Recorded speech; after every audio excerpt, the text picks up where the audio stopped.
Hello everyone, this is Darcenovia here.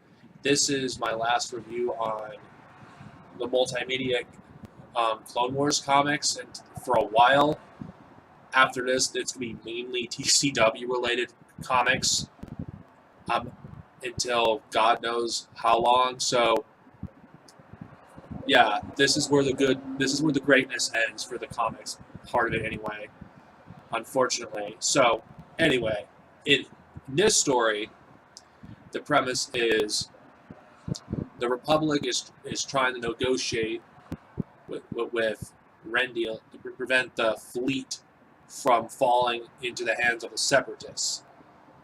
And on the other hand, we also get another storyline which focuses on Obi-Wan and Quinlan Vos. So this is also a continuation of Quinlan Vos's storyline that's been going on since the very beginning of this comic series.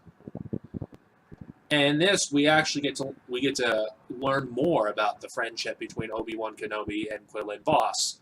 Of course, this is completely contrast with how he's portrayed in TCW. So, how do you have both versions of the character? Well, my answer is this story, along with the previous one, Armor, take prevalence over that shitty episode of TCW. So, as far as I'm concerned, fuck that episode. Now, as for the story itself, this is the first time in the comics that Anakin Skywalker is portrayed as a Jedi Knight. So, if you intend to put Clone Wars in your timeline, this has to be moved up if you want a reasonable timeline, because it makes no sense to have all of these stories take place in a few weeks. So I would probably place this one in Armor probably towards the end of the Clone Wars timeline, at least close to it. But that's a subject for another day. I think the story itself is really good. It advances the character arc of Quinlan Vos, how he's struggling with the dark side. I think this also, we get to get a great fight between Anakin and Asajj Ventress. And the way he defeats her is kind of brutal, I will admit. Actually, I'm just getting to the very end. I think the fight scenes in this comic are drawn really well. Then again, the artist does an amazing job. Like, I particularly love this scene here. This to me is the Clone Wars.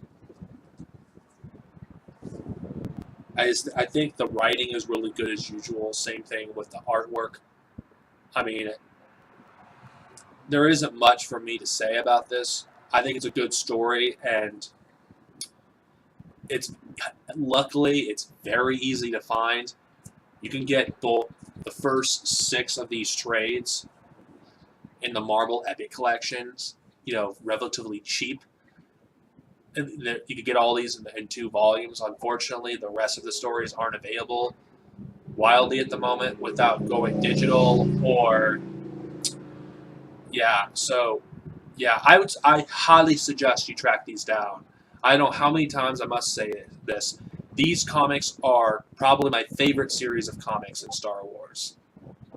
This is Darcenovia, over and out. May the Force be with you. And next time, in the next video, we're going to review the Clone Wars movie novelization. Later, people, and unfortunately, for the next few months, you're going to have to be suffering through a lot of TCW garbage in terms of tie-in material. Enjoy!